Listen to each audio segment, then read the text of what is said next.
ladies and gentlemen, boys and girls, children of all ages. Welcome back to the show. X-Rated Fishing Show. You got to insert in that arrow still. We got a trip tomorrow. What is it, Military Appreciation Day? Yeah, Military Appreciation Day in Morehead City. Yeah, Justin here, y'all seen him on a couple of videos before. He owns Tobacco Dog, which,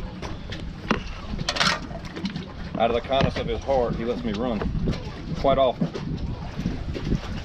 So what we're doing today is prepping some ballyhoos.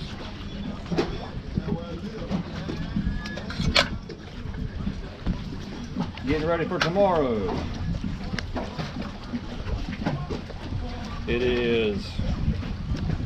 Tomorrow's June 1st.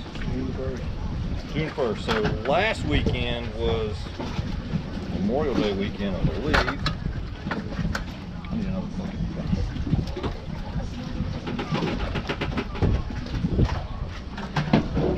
And we had a pretty good dolphin bite. Benjamin's running the camera. Old Ben Willis. He's gonna grab me some water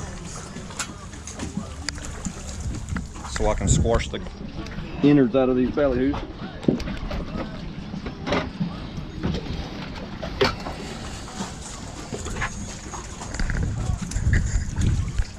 So I figured what better time to show y'all how we rig our ballyhoo. So, as you can see here, Justin is trimming the pec fins off of the ballyhoo. He's also trimming the bill. He hands it to me. I pop the eyeballs out with an arrow. It's an old arrow. You can use whatever you want to.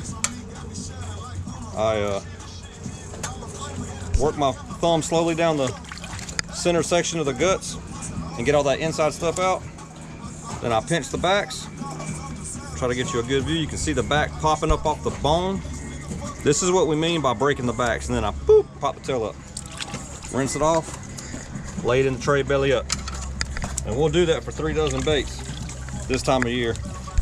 In May, we're having a pretty extraordinary dolphin bite. And look, notice, I'm not wiping my thumb down, because if you do, that happens. Scales come off. You roll your thumb, get all that stuff out. The reason you want all that stuff out of there is because the bait will get bloated. The gases inside it'll swell up, it'll get washed out, and then your baits won't be any good. They won't swim right. That's bad news. You spend all your hard-earned money on these baits, it's the last thing you want to do.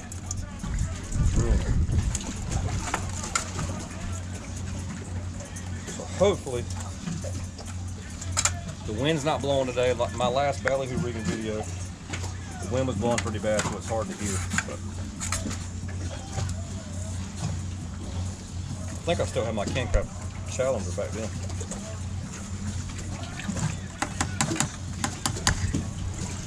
If I was by myself,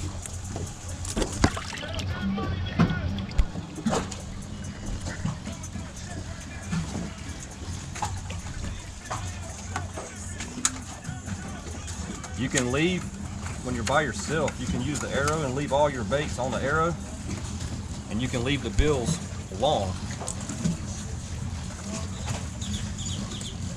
Or you can do, instead of just cutting the bills off, a lot of times, especially when for wire fishing, you have another one? No, that's all. All right. I'm gonna follow it along. Anyway, if you see on the bottom of the ballyhoo's chin, when you break the bill, you can peel that skin off. I can't get it. But anyway, it creates a channel right here below his chin. That's where your mono will ride, or your wire. And then we take all of the, I'll take all the baits after I have broken the bills off and peeled down that chin skin. You take all your baits just like this on your arrow and take your scissors and cut all your baits the exact same size. If you have OCD like I do. We're dolphin fishing, so yeah, I mean a dolphin will chew on a cigarette, but you just gotta get it in the water and make sure the cigarette butt's swimming right.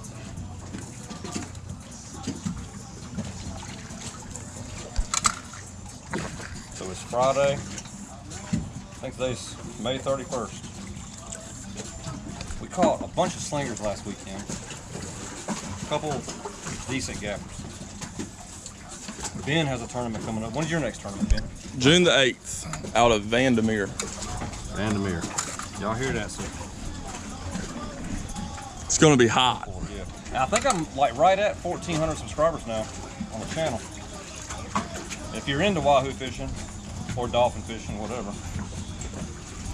when I get to 1,500 subscribers,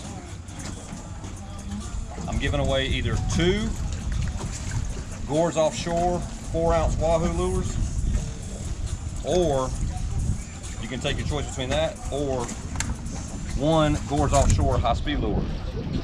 About $100 value. I'm not doing that to gain followers. It's not clickbait. I'm doing it to say thank you for the people that watch the videos and give the thumbs up and the like. As a matter of fact, go ahead and hit the like button right now if you want to win the 2 Gores Offshore. If you want the high-speed lure, leave a comment.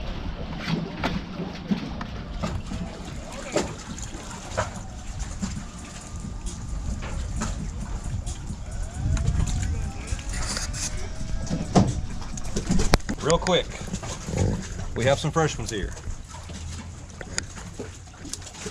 I'm going to show you what I was talking about with the bill. See this chin skin here? We break the bill. See how it's hanging? We pull that skin out of that channel, just like that. Do one more. So basically your fishing line lays in there. The boat's moving, so it's hard for me, but anyway, your fishing line lays in there. It makes it streamline, makes it swim better. Let's do another one. Break it. See that? Beautiful. It's like if you ever live bait fish with shad or menhaden, as some people call it, or bunker or whatever. It's the same thing. If you ever take a circle hook and put it in even a mullet, a finger mullet's nose or a shad's nose, you can wiggle it through there and it's a perfect channel for it. Anyway, back to it. After we get our ballyhoos all cut up, scissored up, belly squashed, backs broken, bills peeled and cut, eyeballs out, trimmed up, we use bait brine. This is important to me. Some people aren't big on it. Some people like to prep their baits the morning of. I like to prep them the day before. So basically it's just a mixture of kosher salt, baking soda, and I've heard of other ingredients. I make my own. Anyway, so we salt these bellies down. We don't salt the whole fish. We just salt the bellies down. That's all you want to do. Now what this does, this is going to dry out the bellies of the ballyhoo. When it dries out the bellies, it makes that skin really, really, really tough. It makes it hardy and it'll last pretty much most of the day. That's how we do our baits. So now, I'm going to finish these. And we're going to keep on rolling. Thank you for watching.